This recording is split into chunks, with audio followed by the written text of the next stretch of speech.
Data on the labor force are some of the most important indicators that we have in the economy because it has both economic implications for the use of our resources as well as social implications, whether or not families have a breadwinner that can bring home money and pay the bills.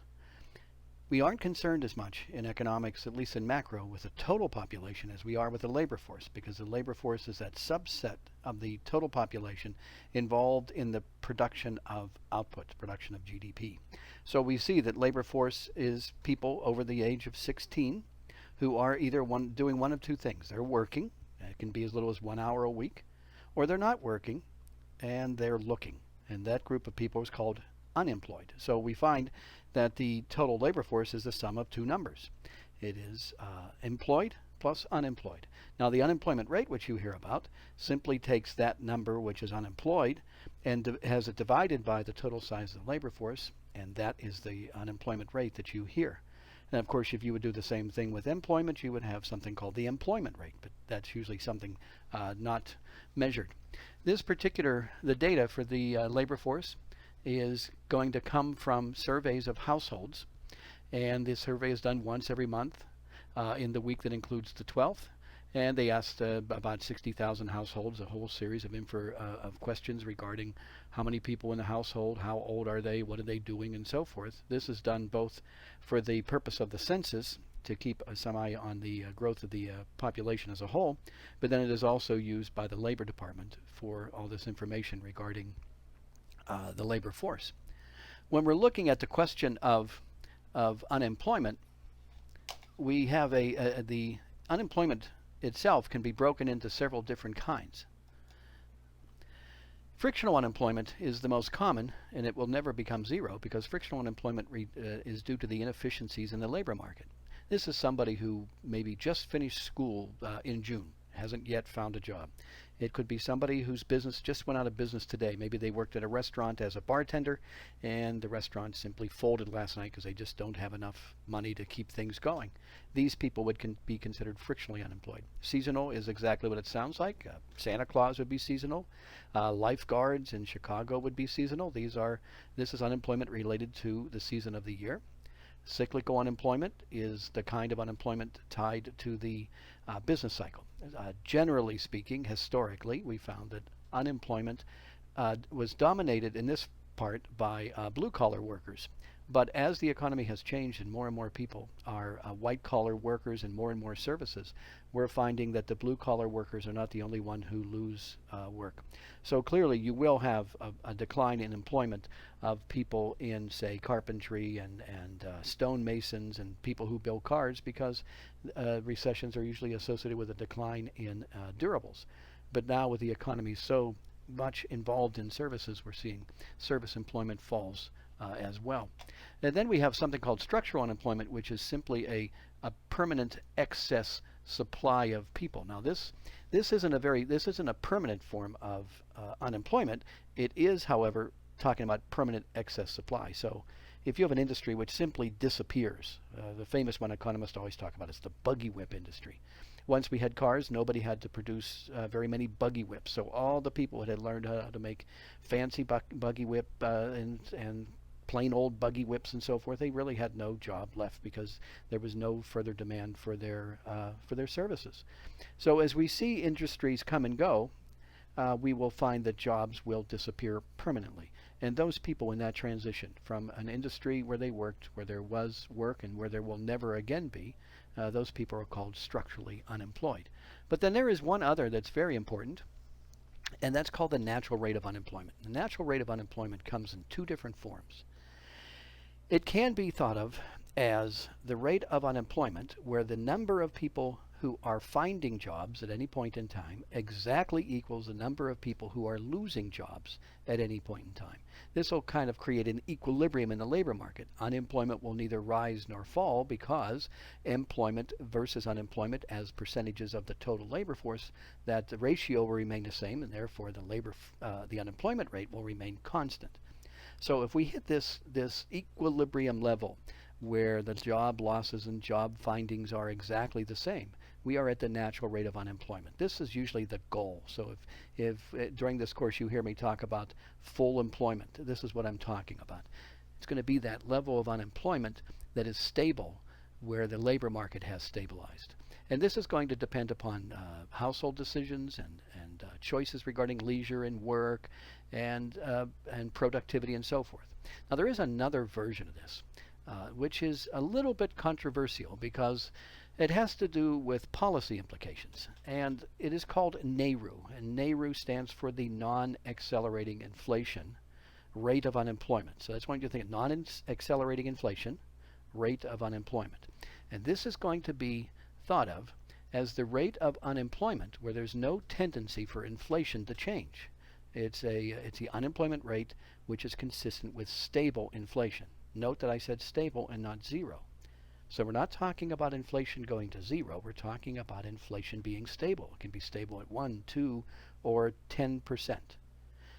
Now the idea behind NAIRU is that if the unemployment rate is greater than this NAIRU rate, then we are going to have changes occurring in the labor market that have to be considered. So let's take, for example, a situation where, if I can get the computer to work,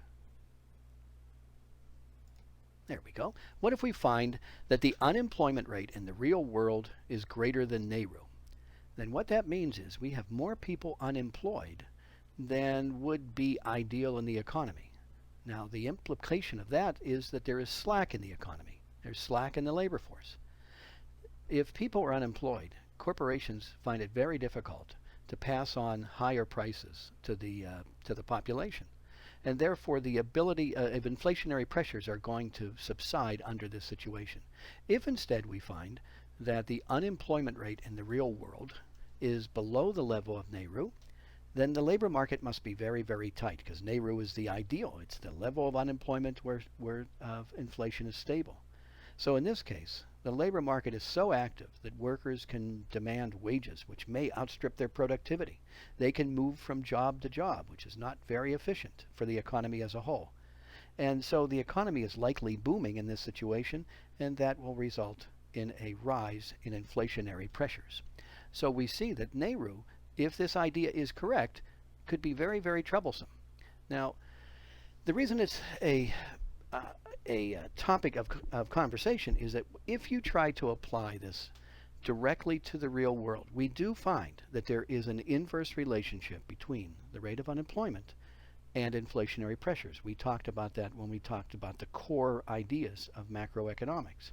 However, when you actually try to calculate the exact number that is NAIRU, compare it to the exact number which is the actual rate of unemployment, and then use that difference as a means to help forecast the future rate of inflation, it doesn't do a very good job. And see, that's one of the problems, is while it does make intuitive sense, and while there is evidence that unemployment and inflation are inversely related in the short run, once it comes time to actually use the exact numbers to try to come up with some kind of intelligent forecast, it doesn't seem to help very much. So what economists are trying to do is find better ways to compute the actual level of NAIRU, compare that to the real world economy, and then with combining it with other factors, we can maybe come up with a better forecast for the level of inflation. The other way to look at the labor force, instead of from the supply side, which is where all the people are, you can look at it in a sense from the demand side. And in this case, we're going to measure not people like we did in this first part of this presentation, but we're going to measure jobs. And the measure of jobs in the economy is called non-farm payroll employment.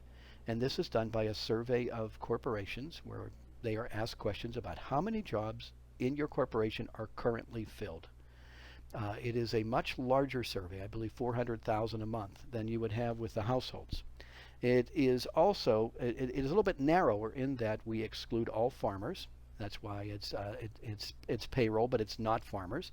And we also then, if it's a payroll, we exclude all self-employed people.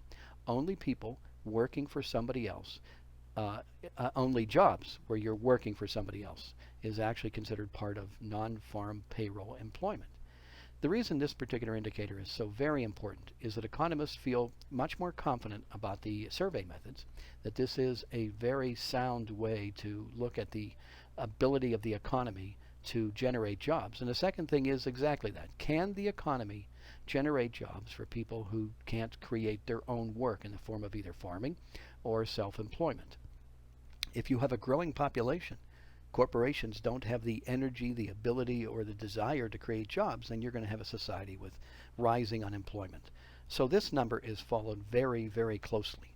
Now, unlike the household survey, which once taken is forever done, so in other words, unemployment and so forth is never revised, this particular non-farm payroll employment number will be revised for several months after it first comes out because new data come in.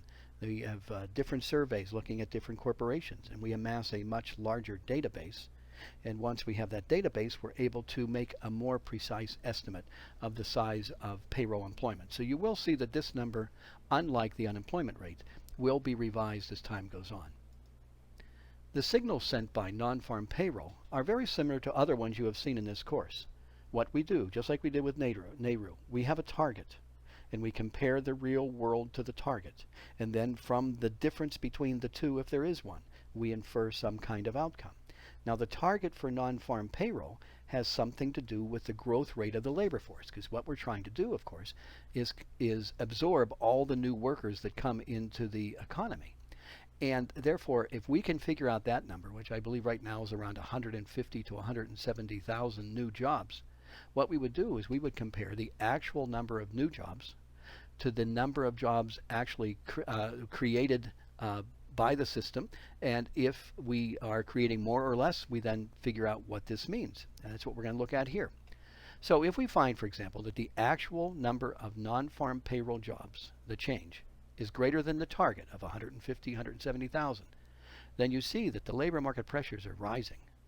And this is sometimes a sign to the Federal Reserve that wages may become higher, may grow faster than productivity, that money might start circulating more quickly in the economy, and this will result in a rise in inflationary pressures. So if the Fed observes non-farm payrolls above potential or above target for 3, 4, 5 months in a row, this will set off alarms. And the Fed, if the economy is already growing, the Fed will in fact raise interest rates based practically and solely on this particular number. The same thing is true then, however, if the actual numbers come in below the target. In that case, that means that there's weakness in the economy, and there are people who are leaving school, changing lifestyles and so forth, who go into the labor market and they can't find work. Well, with people not working and jobs not sufficient, you're probably going to see a decline in the pressures in the labor market, a decline in the ability of workers to demand higher wages, and a decline in inflationary expectations. So the non-farm payroll is kind of looking at it from the demand side. Are there corporations that want to hire people? The household survey is kind of from the supply side. Are there people? How many of them? And what is it that they want in terms of work? Only by looking at both of these indicators can we get a true picture of the vibrancy or lack thereof of the labor force, of the labor market. Currently, of course, in a very bad recession, we're nowhere near potential. So you can see again with all these various signals, inflationary pressures would be very muted because of the weakness that we observe in both non-farm payrolls and in terms of the household survey. One other thing, when you hear the reports on the news regarding data for the labor market, you'll hear two things. You'll hear the unemployment rate. Now that is the one that comes directly from the household survey. But then you'll hear them report what has happened to the number of new jobs. That does not come from the household survey, though that number does exist. There is a change in the number of people working, and there's a change in the number of people who are considered unemployed. But that's not what they're capturing. What they're capturing when they report the number of new jobs, they're reporting non-farm payroll employment. Now, the common error that the reporters make is that they equate the number of jobs with the number of people. And you'll see that that's not exactly what you should do, because we are measuring two different things. In one case, we're measuring people, and in the other case, we're measuring jobs.